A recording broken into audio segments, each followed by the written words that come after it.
संभाग है ना। इसमें जो हमारे संभाग हैं, कितने संभाग है छत्तीसगढ़ में? 5 संभाग। तो 5 संभाग है, तो उन संभाग में क्या क्या खासियत है पूरे हम उसको देखेंगे उस संभाग के अंतर्गत। चाहे वो दर्शनीय स्थल हो, चाहे वो नदी नाला हो, चाहे वो पुरातात्विक स्थल हो, चाहे वो आपका भूगर्भिक बनावट हो, भौगोलिक संरचना, चाहे वहाँ पर पाई जाने वाली जनजातियों की बात हो, चाहे वहाँ पाई जाने वाली किसी अन्य खासियत की बात हो, लोहा खनिज बॉक्साइट है ना, जो भी खनिज पदार्थ मिलता है उनकी बात हो, तो उन्हीं चीज़ को देखेंगे। तो हम पहले उसी कड़ी में बात करते हैं सरगुजा संभाग का। सरगुजा संभाग छत्तीसगढ़ की जो है एक संभाग है, ऊपर से प्रथम संभाग, वहीं से हम इधर आएंगे है ना। तो उत्तरी सीमा में सबसे पहला जो संभाग है सरगुजा संभाग आता है। इसकी स्थापना 1948 में हुई थी। सरगुजा संभाग को दर्जा मिला था 1948 में। इसका जिला मुख्यालय है अंबिकापुर। विधानसभा है आपका कितना? 4।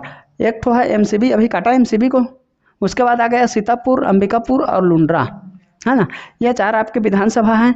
फिर है आप एनएच, तो एनएच में बात करेंगे तो 3 ठो एनएच यहाँ से गुजरता है। एक गुजरता है 43, एक है 343, फिर है आपका एक 30। रियासत कौन सा पाया जाता है?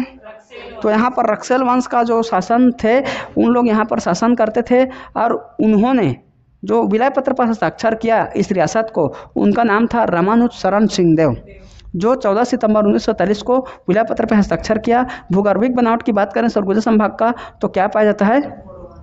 गोंडवाना लैंड या गोंडवाना धरती बोलते हैं इसको है ना। गोंडवाना क्रम सबसे प्राचीन जो है आपका शैल समूह है, ये गोंडवाना शैल समूह।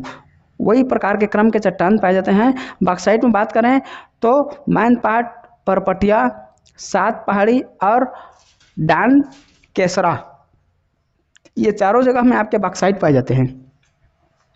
अब देखते हैं क्या जनजाति। तो जनजाति में क्या होता है? जनजाति में जो खैरवार है वो क्या करता है?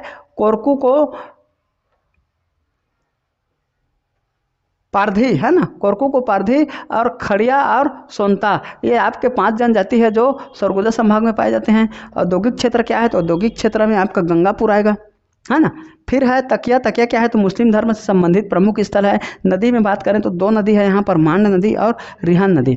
मांड नदी 155 किलोमीटर, और मैनपाट जो आपका यहाँ पर क्या है? धार्मिक स्थल है ना, और सरभंजा जलप्रपात है। रिहान नदी क्या है? ये छोरी मतिरंगा पहाड़ी से उद्गम होता है, 145 किलोमीटर इसकी लंबाई है, और श्याम और घुनघुट्टा परियोजना यहाँ पर पाए जाते हैं।